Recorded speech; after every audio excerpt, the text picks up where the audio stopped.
नाजरीन, दुनिया में जो होता है महज इंसान को लगता है कि वो कोई कुदरती अमल या बस किस्मत में लिखा था, और कई लोग ऐसी बातों को बस इग्नोर करके अपनी ज़िंदगी जीते हैं। लेकिन ऐसे लोग शायद ये नहीं जानते कि उनके टीवी चैनल से लेके सोशल मीडिया साइट्स, कार्टून, बल्कि सॉन्ग्स, और ना सिर्फ सॉन्ग्स बल्कि कई इवेंट्स में उनके माइंड्स को डाइवर्ट किया जाता है। जी हाँ नाजरीन, अगर आपको ये सब बातें मजाक लगती हैं तो आज हम वीडियो में कुछ ऐसे ही चीज़ों के बारे में बात करेंगे। और इल्यूमिनाटी क्या है, इसकी हिस्ट्री क्या है और ये कैसे काम करती है, मैं आपको बताने वाला हूँ इस वीडियो में। अगर आप चैनल पर न्यू हैं तो वीडियो को आखिर तक लाजमी देखिएगा। वीडियो को लाइक करना ना भूलिएगा और सब्सक्राइब करके साथ दिए हुए बेल आइकन को दबाना भी ना भूलिएगा, ताकि आने वाली वीडियो से बाखबर रहें। तो स्टार्ट करते हैं आज की वीडियो। नाजरीन, आज के दौर में इंसान को लगता है कि सब अपनी मर्जी से चल रहा है और हर चीज़ खुद मुख्तियार है, लेकिन नाज़रीन ऐसा नहीं है। दुनिया में ऐसी कई तंजीमें हैं जो बड़े बड़े काम कर रही है और आम इंसान की सोच वहां तक पहुंच ही नहीं पाती। ऐसे ही एक तंजीम का नाम है इल्यूमिनाटी, जो कि सारी दुनिया में अपना निज़ाम आहिस्ता आहिस्ता कायम कर रही है। लफ्ज़ इल्यूमिनाटी का मतलब इल्म की रोशनी के इल्म बरदार है। दूसरी तरफ इसका मतलब शैतान के पुजारी भी बनता है। ये तंजीम उस वक्त वजूद में आ चुकी थी जब शैतान इब्लीस को अल्लाह ताला ने आसमानों से निकालकर ज़मीन पर फेंका था, लेकिन इसकी बाकायदा बुनियाद एल्बर्ट पाइक नामी इंसान ने रखी। एल्बर्ट पाइक ये वो इंसान था जो शैतान का बहुत बड़ा पुजारी था और सन 1717 ईस्वी में फ्री मिशन नामी तंजीम से निकलकर इसने इल्यूमिनाटी तंजीम की बुनियाद रखी थी। और फ्री मिनिस्ट्री ने 4 जमातों को एक जमात इल्यूमिनाटी में जम कर दिया। एल्बर्ट पाइक ही वो इंसान था जिसने दावा किया था कि तीसरी जंग अजीम की वजह इस्लाम बनेगा, या हमारी तीसरी जंग अजीम इस्लाम के साथ होगी। जिस वक्त वो तीसरी आलमी जंग की बातें करता था, उस वक्त पहली 2 अजीम जंगें भी नहीं हुई थी।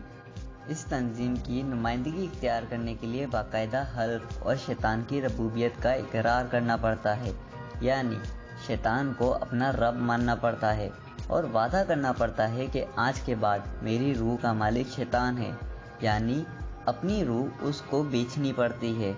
यूँ शैतान इन लोगों की ज़िंदगियों से ऐसे जुड़ जाता है जैसे इंसान के जिस्म का कोई हिस्सा उससे जुड़ा होता है। दूसरी अहम बात यह है कि तमाम तर इबादत सिर्फ़ और सिर्फ शैतान के लिए होती है। सजदा करने से लेकर उंगलियों और टखूनों या एहराम मिस्र के अजीब व गरीब निशान बनाने तक, और जानवरों के साथ साथ इंसानों तक की कुर्बानियाँ करने से भी ये लोग गुरेज नहीं करते। ये लोग शैतान की खुशनुदी और उससे ताकत हासिल करने के लिए हर वक्त अपनी तस्बीह पर शैतान का नाम लेते रहते हैं और उससे गैबी मदद मांगते हैं।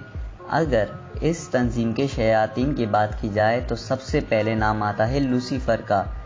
गालिब गुमान यही है कि ये इब्लीस शयातीन का खुदा है। यूनानी माइथोलॉजी में इसको ओडिनिसी कहा जाता है, जो कि इनके मुताबिक सबसे बड़ा समुद्री खुदा है। हदीस शरीफ में भी ये जिक्र है कि शैतान अपना तख्त समंदर पर बिछाता है। अगर दूसरे बड़े शैतान की बात की जाए तो उसमें नाम आता है बीफोमीट्स का। उसकी शक्ल बकरे से मिलती है, इसके बाकायदा सींग और बहुत ही डरावनी शक्ल होती है। ये लोग इसके न सिर्फ बुत बनाते हैं बल्कि खुफिया तौर पर उसकी इबादत गाहें भी कायम करते हैं, जिन्हें शैतानी चर्च कहा जाता है, जहाँ पर इस तंजीम के सब मेंबर्स इकट्ठा होकर शैतान की इबादत करते हैं। इनका सबसे बड़ा इल्यूमिनाटी निशान एक आँख है, जो कि दज्जाल की आँख है, जो इस सब का मसीहा है। अपनी एक आँख को बंद करके दूसरी को खोलकर ये लोग दज्जाल की काणी आँख को शेबा बनाकर अपने पूरे इल्यूमिनाटी होने पर सच की मोहर लगा देते हैं। इनके बाकायदा दर्जे होते हैं। 1 से लेकर 37वें दर्जे तक के इल्यूमिनाटी शयातीनी ताकत के हिसाब से बहुत ताकतवर होते हैं। ये लोग पूरी दुनिया में फैले हुए हैं। इनका मरकज़ वैसे तो अमेरिका और इसराइल है, लेकिन इनका मकसद पूरी दुनिया में तमाम मज़ाहिब का खात्मा करके अपने इस घटिया मज़हब इल्यूमिनाटी को तरजीह देना है। اس مذہب اور شیطان کی ربوبیت یا خدائی کا بول بالا کرنے کے لیے یہ لوگ ہر ہٹ کنڈا آزماتے ہیں۔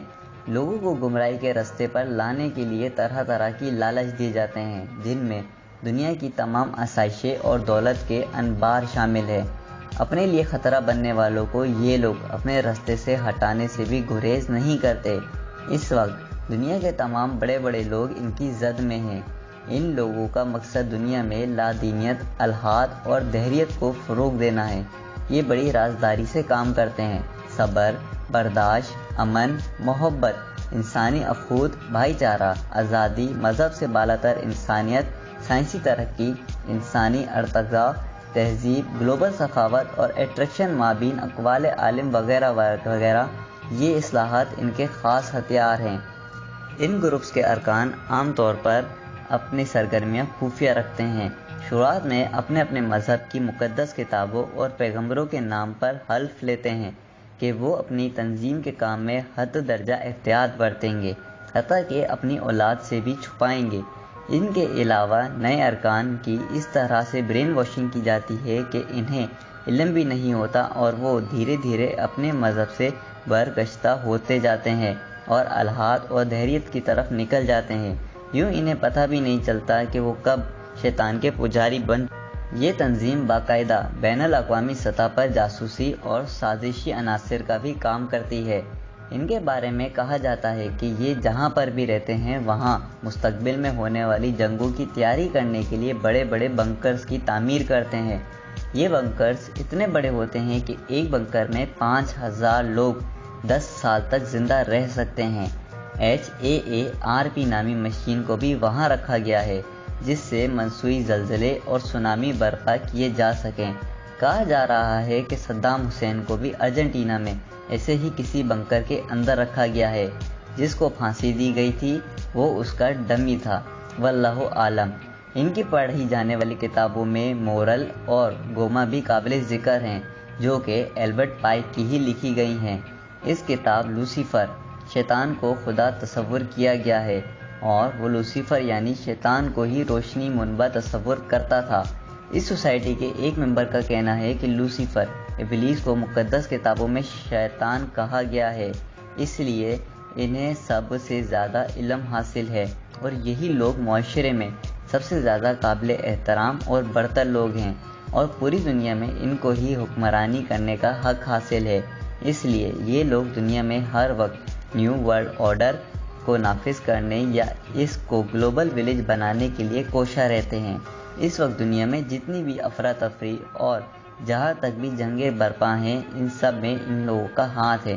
اللہ تعالیٰ سے دعا ہے کہ ہمیں دجال اور ان کے فتنوں سے اپنی پناہ میں رکھے۔